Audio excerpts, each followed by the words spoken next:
Assalamualaikum warahmatullahi wabarakatuh, sahabat semuanya. Di video kali ini saya akan membahas perjanjian Zaragoza.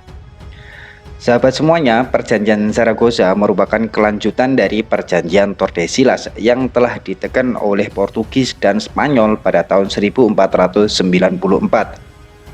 Dalam perjanjian tersebut, garis lurus ditarik dari kutub utara ke kutub selatan di Kepulauan Tanjung Harapan, Afrika. Berdasarkan hasil perjanjian ini, pelaut Portugis berlayar ke timur, mengitari pantai barat Afrika. Sedangkan Spanyol berkuasa di sisi barat. Pelayaran Portugis mengantarkan mereka ke India. Pendaratan di India akhirnya membawa Portugis ke Nusantara. Pada tahun 1512, para pelaut Portugis menurunkan jangkarnya di Maluku. Menurut Tom Pyers dalam Suma Oriental, penduduk Ternate menjadi sekutu terdekat Portugis. Hambatan besar mulai dirasakan saat mereka mencoba menguasai Tidore.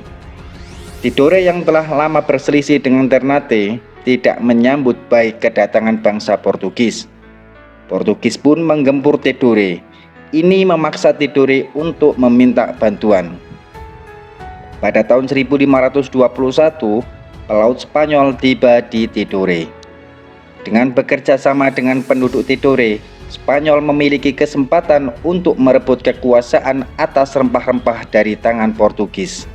Spanyol dan Portugis pun saling menuduh bahwa lawannya melanggar isi perjanjian Tordesillas. Selama hampir satu dekade, keduanya berperang.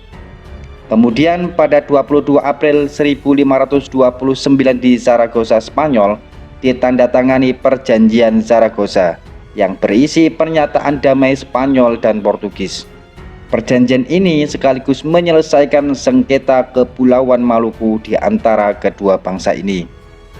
Secara garis besar, perjanjian Zaragoza menentukan pembagian bumi timur dan barat untuk Spanyol dan Portugis.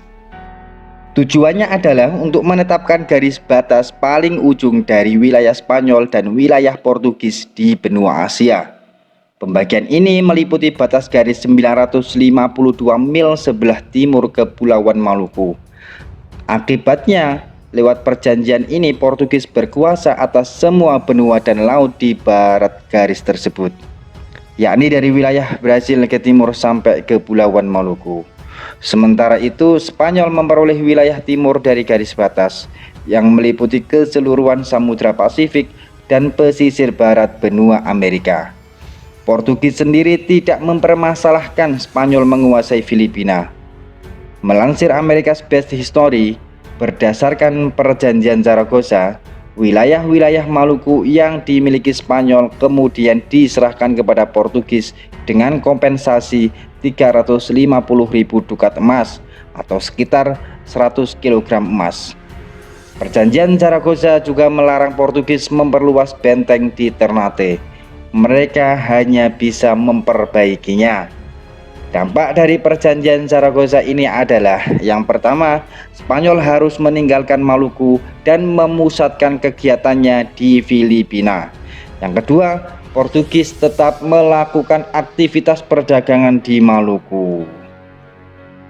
Jadi sahabat-sahabat semuanya, seperti di video sebelumnya, bahwasanya perjanjian Tordesillas dan Zaragoza ini hanya berlaku untuk kedua negara ini. Selain kedua negara ini tidak perlu mentaati perjanjian ini.